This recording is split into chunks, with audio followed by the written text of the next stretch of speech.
नमस्कार, आपके साथ हूं मैं खुशबू मनोरमा मिश्रा और आपका बहुत स्वागत है इंडिया न्यूज पर। बिहार के चुनाव परिणाम से बंगाल और यूपी के भाजपाई गदगद हैं। बंगाल के बीजेपी नेताओं का कहना है उनकी पूरी तैयारी है, अब बंगाल की बारी है। इनका यह भी कहना है कि वो बिहार चुनाव से सीखकर बंगाल में बूथ स्तर तक पकड़ मजबूत बनाने की रणनीति बना रहे हैं।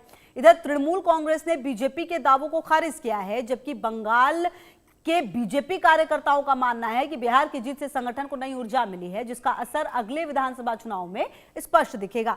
बिहार की जीत के बाद उत्साहित बीजेपी कार्यकर्ता सड़कों पर उतरे और अलग अलग स्थानों पर विजय जुलूस निकालते नजर आए। ध्यान देने की बात है, पश्चिम बंगाल में बीजेपी का ग्राफ लगातार बढ़ा है। लोकसभा में कुछ सीटें जरूर कम हुई, लेकिन पिछले विधानसभा चुनाव में बीजेपी का जबरदस्त प्रदर्शन रहा। उसके बाद से पार्टी और ज्यादा मजबूत हुई है। संगठन स्तर पर काम हुए हैं। इधर ममता सरकार में कानून व्यवस्था बिगड़ी है। ममता के नेताओं पर भ्रष्टाचार के आरोप लगे हैं। पश्चिम बंगाल में लोग घुसपैठियों से परेशान हैं और उस मुद्दे को बीजेपी ने खूब भुनाया है। पीएम मोदी ने विनिंग स्पीच में गंगा का उल्लेख किया, यानी बिहार से गुजरने वाली गंगा बंगाल में भी बहती है, यानी वहां भी जीत होगी। इसी तरह ये गंगा यूपी में भी बहती है, यानी बीजेपी के अनुसार 2027 में यहां यूपी में बिहार की जीत तय है।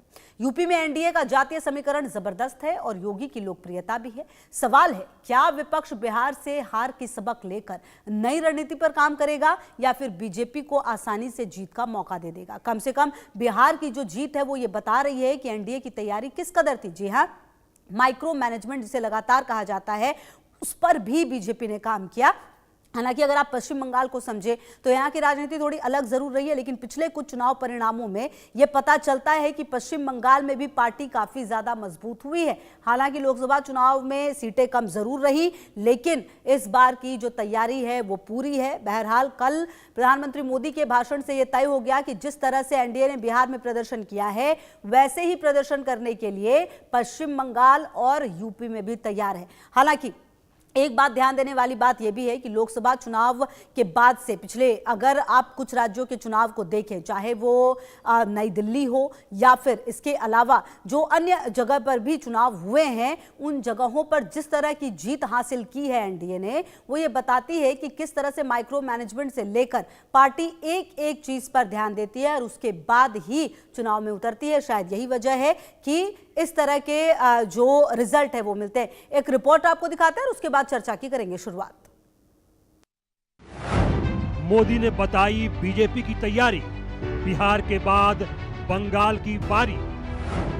यूपी में नहीं जीतेंगे अखिलेश, बिहार से बीजेपी का संदेश। बीजेपी की ठोस सियासत, विपक्ष में घबराहट। बिहार के ऐतिहासिक जनादेश के साथ ही अब बंगाल बीजेपी का अगला लक्ष्य है। यह संदेश खुद प्रधानमंत्री नरेंद्र मोदी ने अपने उस विनिंग स्पीच में दिया, जो पार्टी मुख्यालय पर कार्यकर्ताओं को संबोधित करते हुए दी गई थी। पीएम मोदी ने जीत के बाद कार्यकर्ताओं को संबोधित करते हुए कहा कि यहां पर गंगा जी बिहार से बहते हुए ही बंगाल पहुंचती है। बिहार ने बंगाल में बीजेपी की विजय का रास्ता बना दिया है। अब बीजेपी आपके साथ मिलकर पश्चिम बंगाल की जंगल राज को उखाड़ फेंकेगी। पीएम मोदी ने आगे कहा कि वो बंगाल के भाइयों और बहनों को भी बधाई देते हैं। अब जनता के साथ मिलकर बीजेपी पश्चिम बंगाल से भी जंगल राज को उखाड़ फेंकेगी। पश्चिम बंगाल में 2026 में विधानसभा चुनाव होने हैं। जीत से उत्साहित पीएम मोदी ने कहा कि लोकसभा चुनाव के बाद हमें देश के कई राज्यों में विधानसभा चुनावों में प्रचंड बहुमत के साथ जीत मिली। जिस हरियाणा की धरती ने जय जवान जय किसान की भावना को आगे बढ़ाया, उस हरियाणा ने बीजेपी को लगातार तीसरी बार सेवा का मौका दिया। छत्रपति शिवाजी महाराज, बाबा साहेब अम्बेडकर और वीर सावरकर की पुण्य भूमि महाराष्ट्र में भी बीजेपी को प्रचंड जीत मिली। लगातार तीसरी बार महाराष्ट्र में बीजेपी को जीत मिली। मैं बंगाल के भाइयों बहनों को भी आश्वस्त करता हूं, अब भाजपा आपके साथ मिलकर पश्चिम बंगाल से भी जंगल राज को उखाड़ फेंकेगी। पीएम मोदी के इस बयान को समझिए। उन्होंने कहा कि यहाँ पर गंगा जी बिहार से बहते हुए ही बंगाल पहुँचती है और गंगा यूपी में भी बहती है, यानी 2026 के बाद बीजेपी का लक्ष्य 2027 में यूपी भी है और संभव है कि तेजस्वी की तरह यूपी में भी अखिलेश की भी हवा निकल जाए। क्योंकि यूपी में योगी की भी अपनी लोकप्रियता है और जबरदस्त स्ट्राइक रेट है।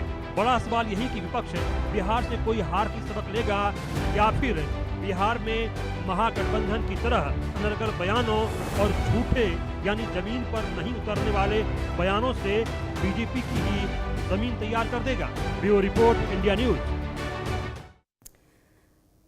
चलिए चर्चा की शुरुआत भी करेंगे। तमाम गेस्ट भी हमारे साथ जुड़ गए, लेकिन सबसे पहले देश का सवाल क्या है ये जान लीजिए। देश का सवाल ये है कि बिहार में एनडीए की प्रचंड जीत क्या कहती है, ये वो पहला सवाल। दूसरा सवाल ये कि क्या आगे भी एनडीए का भविष्य उज्जवल है।